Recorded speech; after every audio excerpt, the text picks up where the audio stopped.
நான் உங்கள் சிப்பி பாறை ஜோதிடர் சாதி ராகவன் ஜெயபாலாஜி. சுவாதி நட்சத்திரத்தில் போய் பிறந்தவர் அடிக்கடி கற்கண்டு சாப்பிடுவது, கற்கண்டு சாதம் சாப்பிடுவது உங்களுக்கு பொருளாதாரத்தில் இருக்கிற தொய்வை நீக்கிவிடும்.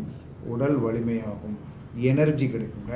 ரெண்டாவது நட்சத்திரத்துடைய உணவை நாம் சாப்பிட பெரிய வலிமையான நபராக வருவோம். அதற்கு அடுத்து என்ன சொன்னா, விசாக நட்சத்திரத்தில் போய் பிறந்தவர்கள் அடிக்கடி நொங்கு சாப்பிடுங்கள், அடிக்கடி கருப்பட்டி காப்பி சாப்பிடுங்கள். இப்போ நிறைய கிடைக்கும். நொங்கு சாப்பிடுவது, கருப்பட்டி காப்பி சாப்பிடுவது உங்களை வாழ்க்கையில் பெரிய மாற்றங்களையும் பொருளாதாரத்தில் இருக்கிற தொய்வை நீக்கி பெரிய வெற்றியை கண்டிப்பாக கொடுத்துரும். அதற்கடுத்து அனுச நட்சத்திரத்தில் போய் பிறந்தவர்கள் செர்ரி பழத்தை சாப்பிடுவது, வல்லாரை மிட்டாயை சாப்பிடுவது, வல்லாரை கீரையை சாப்பிடுவது உங்களுடைய வாழ்க்கையில் பொருளாதார வலிமையையும் கொடுக்கும், உடலில் எனர்ஜியை கொடுத்துவிடும், சக்தியை கொடுக்கும்.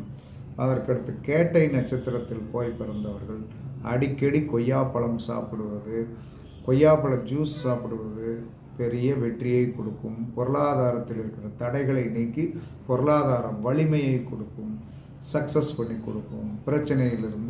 நிறையா பிரச்சனைகளிலிருந்து வாக்குவன்மைகளிலிருந்து விடுபடுவதற்குண்டான வாய்ப்பை கண்டிப்பாக கொடுக்கும். மூல நட்சத்திரத்தில் போய் பிறந்தவர்கள் அடிக்கடி வெள்ளரிக்காய் சாப்பிடுங்கள், வெள்ளரி பிஞ்சு சாப்பிடுங்கள், காளான் குழம்பு சாப்பிடுங்கள், காளானை சாப்பிடுங்கள். ரொம்ப சிறப்பாக இருக்கும். பணம் தனம் தினம் வரும்.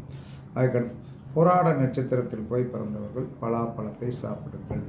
புராட நட்சத்திரத்தில் போய் பிறந்தவர்கள் பலாப்பழம் சாப்பிடுங்கள். பலாப்பழ சீசனில் நிறையா சாப்பிடுங்க. பலாப்பழம் என்ன சொன்னாலும் இந்த பாடம் பண்ணி குச்சி குச்சியாக இருக்கும், அதை வாங்கி சாப்பிடுங்க, நல்லாயிருக்கும். பொருளாதாரம் வளரும், உடலில் வலிமை ஏற்படும். உத்திராட நட்சத்திரத்தில் போய் பிறந்தவர்கள் சீத்தாப்பழம் சாப்பிடுங்கள், சீத்தாப்பழம் சாப்பிடுங்கள், கேசரி சாப்பிடுங்கள், ரோஜா பாக்கு சாப்பிடுங்கள். பொருளாதாரம் வலிமையாகும், உடல் வலிமையாகும்.